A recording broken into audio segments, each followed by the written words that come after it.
कलम ने लिया था कि भगवान में अनन्य प्रेम ही वास्तव में अमृत है। भगवान में हमारा जो अनन्य प्रेम है वही अमृत है, वो सबसे अधिक मधुर है। और जिसको यह प्रेमामृत मिल जाता है वह उसे पान कर अमर हो जाता है। भगवान का प्रेम जिसको मिल गया वो अमर हो जाता है।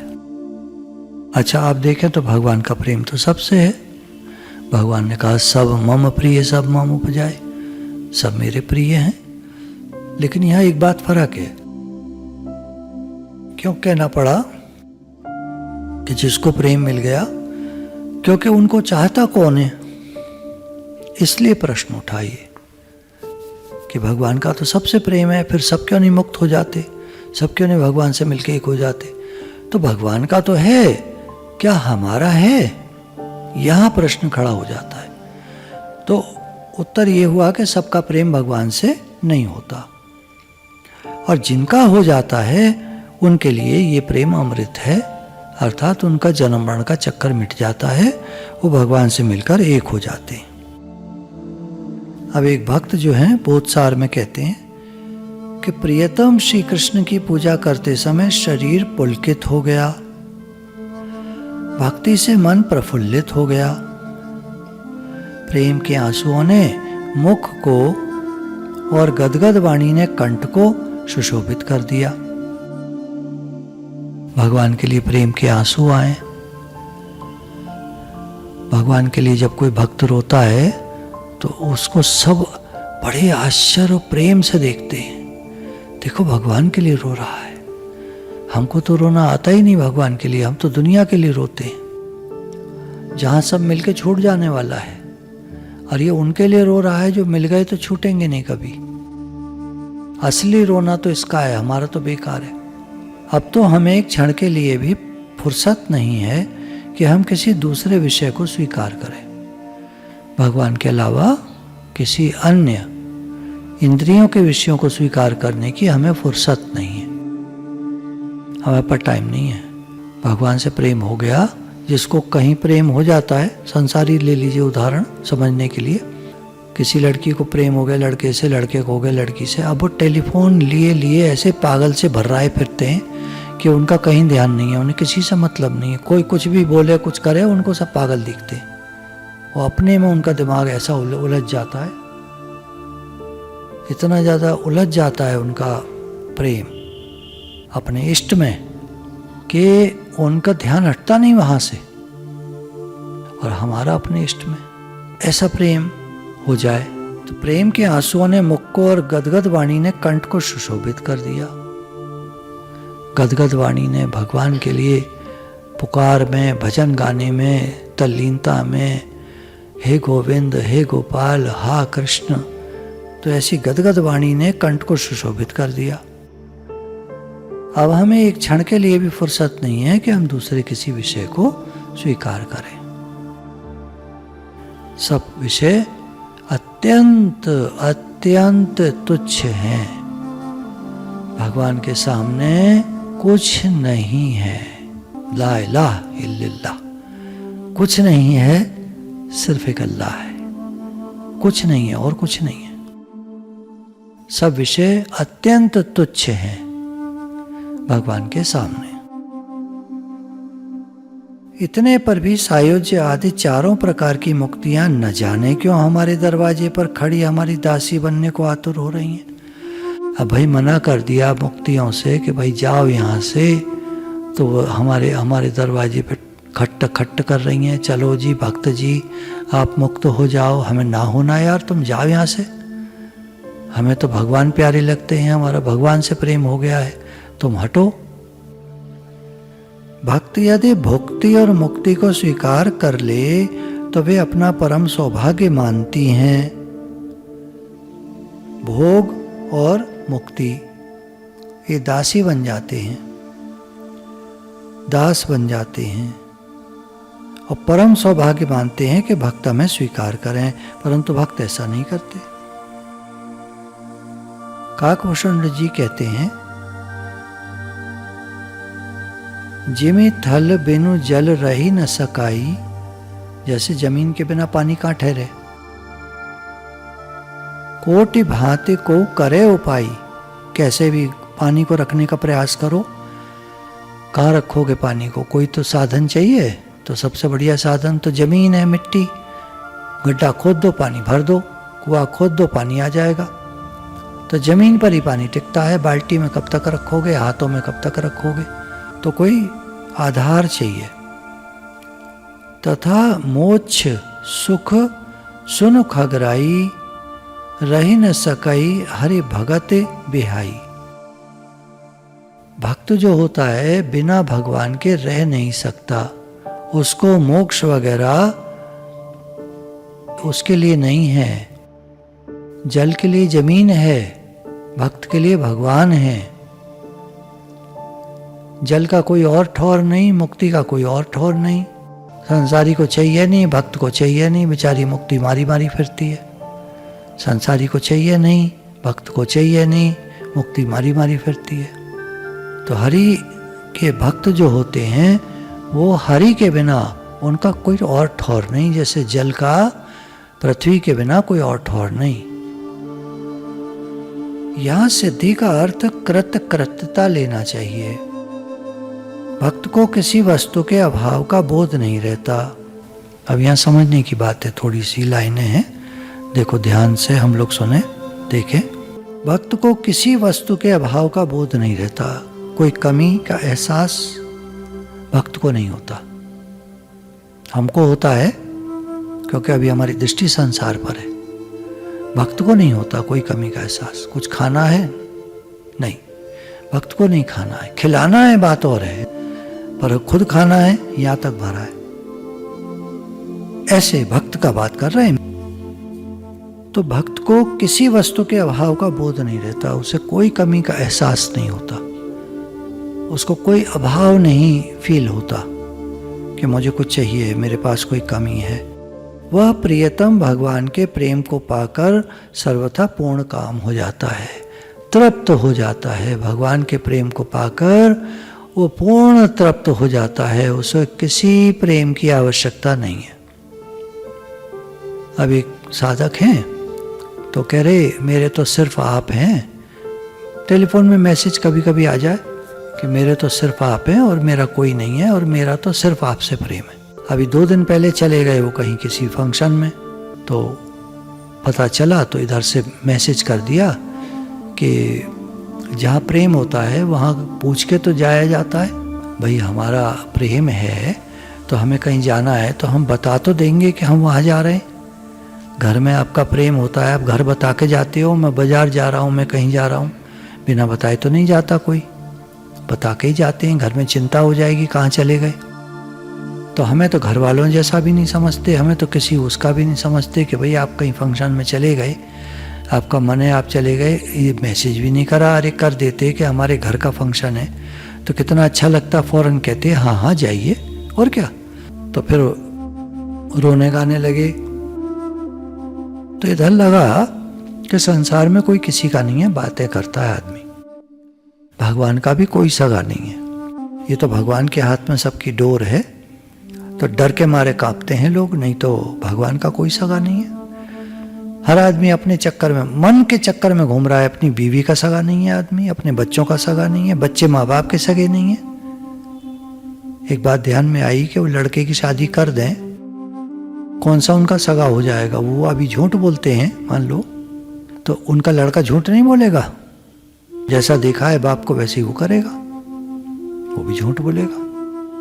भक्त तो भगवान के प्रेम को पाकर सर्वथा पूर्ण काम हो जाता है, तृप्त हो जाता है। उसे कहीं फंक्शन में जाने की जरूरत नहीं है उसे, और अगर जाना भी है तो वो बता कर परमिशन लेके तब जाता है। मतलब ही नहीं है ना, कोई पूछ लेता है जाऊं ना जाऊं, क्यों भाई वो बुला रहे हैं, आप बता दीजिए, आप मना कर देंगे, बात खत्म हो गई। इतना तृप्त है कि उसे कहीं जाने की जरूरत ही नहीं। अच्छा, और आगे की स्टेज में देखें तो पूछेगा भी नहीं, वो तृप्त है। पूछते हम कब हैं, थोड़ी सी कहीं होती है, जरा सी एक लकीर सी होती है तो हम पूछते हैं। वो लकीर भी मिट जाए तो हम पूछेंगे भी नहीं। पूछने का मतलब है अगर कह दिया कि ठीक है चले जाओ तो फंस गए, अब जाना पड़ेगा, तो पूछते भी नहीं। इतना तृप्त हो जाता है भक्त, स्वयं में, भगवान में इतना तृप्त हो जाता है, उसे कुछ नहीं चाहिए। यह पूर्ण कामता ही उसका अमर होना है। भक्त अमर हो जाता है ऐसे कहते हैं। क्यों अमर हो जाता है? क्योंकि वो आप्त काम, तृप्त, भरपूर, पूर्ण काम, इसलिए कोई इच्छा ही नहीं है। जिस जीव को चाह नहीं सो शाहों का शाह, जिसको कछु न चाहिए वो तो बादशाह। जब तक मनुष्य कृत्य पूर्ण काम नहीं होता, तृप्त नहीं होता, सारी कामनाएं पूरी हो गई हैं जिसकी, अगर ऐसा नहीं होता तो फिर उसे बार बार कर्म बंधन में आना पड़ेगा। जरा सी भी वासना है, जरा सी भी कामना है तो जन्म मरण में आना पड़ेगा।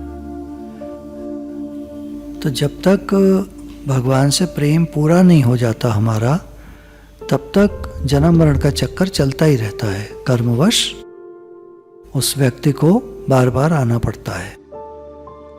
और पूर्ण काम भक्त, तृप्त भक्त, जिसका प्रेम भगवान से हो गया है। पूर्ण काम कौन? जिसका प्रेम हो गया है भगवान से। तो ऐसा जो भक्त है वह प्रियतम भगवान के प्रेम को पाकर सर्वथा पूर्ण काम हो जाता है। तो पूर्ण काम भक्त जो है वो सृष्टि और संहार दोनों में भगवान की लीला का प्रत्यक्ष अनुभव कर मृत्यु को खेल समझता है। तो जिसका भगवान से अतिशय प्रेम हो जाता है वो जगत के बनने में, जगत के संहार में, दोनों में भगवान की लीला का, भगवान आप लीला कर रहे हो, भगवान आप बनाने वाले हो सृष्टि को, जगत को, आप ही सब कुछ हो, आप ही बन गए हो, आप ही बनाते हो, आप ही बिगाड़ देते हो। तो आप ही सृष्टि करते हो, आप ही संहार कर देते हो। तो भगवान की लीला का ऐसा प्रत्यक्ष अनुभव करता है कि वो मृत्यु को खेल समझता है, खेल हो रहा है। जैसे मारकाट मच जाए, जब लड़ाई युद्ध होता है, मारकाट मच जाती है, तो वो उसको खेल की तरह देखता है। और कोई आ गया तलवार लेके, उसकी गर्दन पे मारा, उसकी गर्दन उड़ गई, तो वो अपनी गर्दन को उड़ता हुआ खेल समझता है।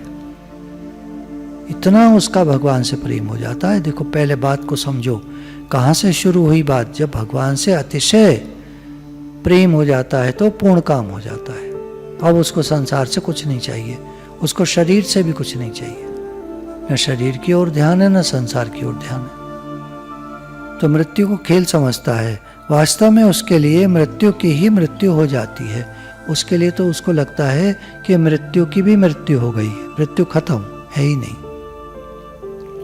ऐसे प्रभु लीला के सिवाय मृत्यु संगक कोई भयावनी वस्तु उसके ज्ञान में रह ही नहीं जाती, और इसलिए वह तृप्त हो जाता है। उसको लगता है सब भगवान की लीला हो रही है। तो ये मृत्यु वगैरह जो भी दिख रही है, जो भी कुछ हो रहा है, ये सब भगवान की लीला मात्र है। भगवान की लीला के अलावा उसको कुछ नहीं दिखता है। लड़ाई मारकाट दुनिया में हो तो हुआ करे। जब तक जगत के पदार्थों की ईश्वर लीला से अलग कोई सत्ता रहती है, तभी तक उनको सुखद या दुखद समझकर मनुष्य निरंतर नए नए सुखप्रद पदार्थों की इच्छा करता हुआ अतृप्त रहता है।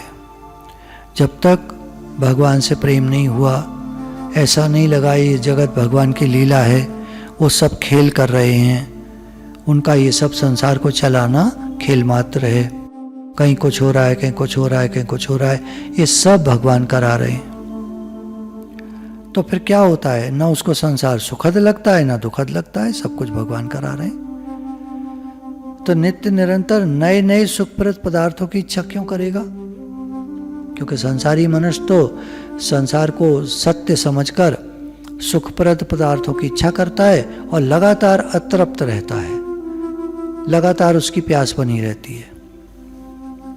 जब सबका मूल स्रोत, सबका यथार्थ पूर्ण स्वरूप उसे मिल जाता है, तब उन खंड और अपूर्ण पदार्थों की ओर उसका मन जाता ही नहीं, वह पूर्ण को पाकर तृप्त हो जाता है।